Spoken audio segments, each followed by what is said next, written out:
Hi, welcome to SBR Videos. I'm Peter Loshak. This is our daily pitching preview show that we do with Joe Duffy from OffshoreInsiders.com. Right now we're looking at the slate of games for Wednesday, May 13th. Joe Duffy, thanks for being back with us. Thank you for having me, Peter Loshak. Joe Duffy, you still winning at baseball this year? How are things going?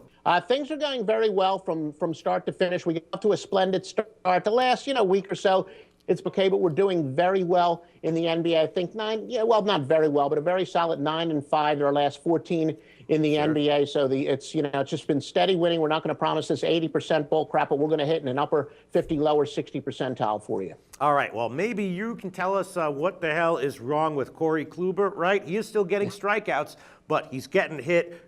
Been a great guy to bet against so far. The strikeouts are there. I know you think strikeouts are overrated. Do you think that Corey Kluber is, we want to continue to fade him here on Wednesday? We've talked about it in a couple other videos. I would say there's an outstanding chance I'm going to fade him. Unfortunately, in his last start, I know there was some conflicting information, and I wound up passing on that. But again, Kluber's clearly coming off of a career year. When you're having a year like that, look, what's the old saying? The higher they go, the further they fall. And when you're talking about a Cy Young Award year to struggling mentally, that's really difficult to deal with. And I think he is a big-time fade until further notice, for sure. All right, sure. And, don't need too much pressure to convince me to put a bet on St. Louis. They've been a great team, obviously, to bet on this year.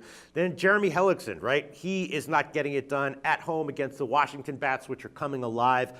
He's probably going to get hit here, right? Yeah, you are correct. Remember, I said Washington and Boston were two teams at the beginning of the year that I was probably going to fade a little bit because when they have so much pressure on them, generally, those teams tend to fade, but right around game 30 was when I said Washington and Boston should start bouncing back, and I would agree with you there. Washington, although they were a fade early, I think now is definitely the time to bet on them, and Hellickson is certainly primed for the picking as he pitched 4 2/3 innings in 2 of his last 3 starts. So, yeah, it could get ugly. And then Sonny Gray, right? He was strong again in his last start. Now he's going to be at home against the listless Boston lineup. If they can't really get it done at Fenway, how are they going to go into Oakland and get it done against Sonny Gray? Do we expect another big, strong 6-inning shutout start from Sonny Gray? Well, true. I did just say that Boston and Washington were the two teams that I had signaled that probably start turning it around the 30th game of the year, but still,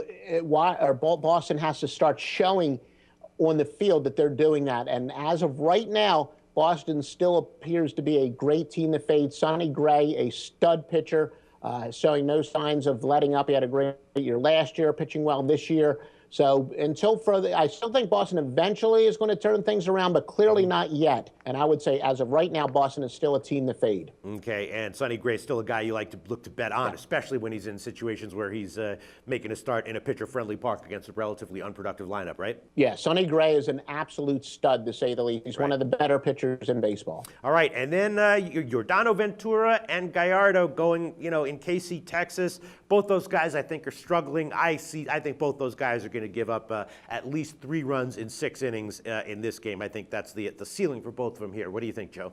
Gallardo, he's 0-4 in his last 4 starts, but his ERA isn't that, it's bad at 4.70, but it's not like it's that pathetic. And keep in mind that it could be a little deceiving that hitters are hitting only 211 off of him.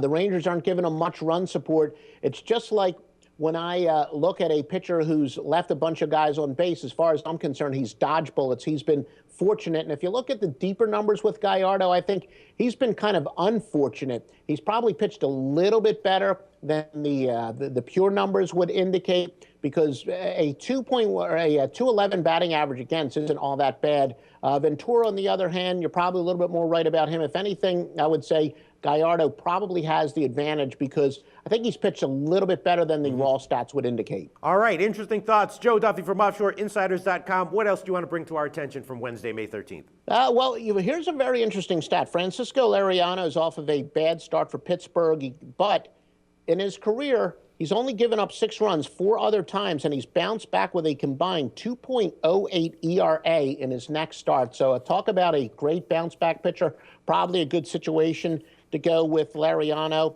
And James Shields has been getting drilled. He's given up 7 home runs his last 2 games for San Diego, probably in a good fade position there.